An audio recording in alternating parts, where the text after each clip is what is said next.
I say to some people, I used to be Andy Barrie when I was on the radio every morning in Toronto for CBC, as if Andy Barrie, the radio person, and Andy Barrie, the person, is two different people, which is the way people with Parkinson's sometimes feel, like another person is inhabiting your body.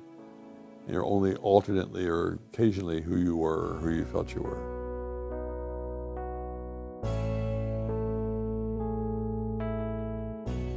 I was walking across the floor of the atrium of the CBC. I felt a little weird about how I was walking. I noticed my handwriting was getting very small as well. And I was drooling. I was driving around the city one day and I felt this huge, glob of saliva fall on my shirt. Where did that come from? All the things I basically depended on in my career were abandoning me one by one. Because I wasn't presenting to the world the way I was used to, I think I began to isolate myself socially. I didn't want to go out, didn't want to go to a dinner party or anything because if the conversation went around the table, I felt sort of lagging behind. I think there's a real challenge in staying on top of it, staying informed, staying functional, staying optimistic. I don't have a depression. I haven't been depressed as a consequence of Parkinson's, but I could see it could be right around the corner at any moment. Only because every time you make an adjustment to it and learn more about it, you find yourself never really getting ahead of it.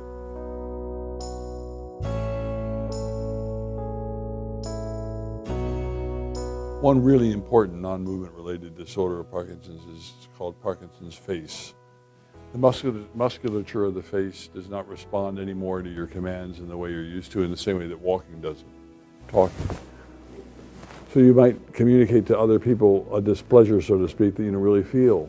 You look pissed off, or you look angry, or you look confused, or you look in some ways in a manner that doesn't actually reflect your feelings. It's one of the reasons I felt I had to give up my job in radio, because it's one of the ways I communicated to a guest. If I liked what they were saying, I'd smile. If I was a little disappointed or I thought they needed more of an answer, I'd go like this.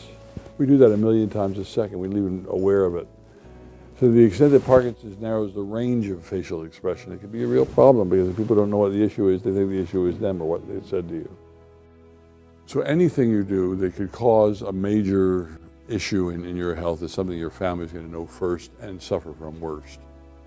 The experience of being a parent whose child is parenting you isn't easy. She's frequently right, and it's hard for me to acknowledge that she has a better sense of what I need sometimes than I do. So don't make any assumptions. Talk to this person, ask them how their energy is holding up, if they need to move a deadline at work, if they're feeling okay. Again, if their face is reflecting their true emotions. That's the best thing to do, is just ask someone what their Parkinson's is doing to them and what you can do in turn to help them or support them. Don't make any assumptions from anybody else you know, because every case is different. Some people with Parkinson's will progress very quickly, or regress, I should say, very quickly. Disease will take its toll very speedily. Other people, 20 years could go by and they won't be appreciably different than they were the first time they were diagnosed.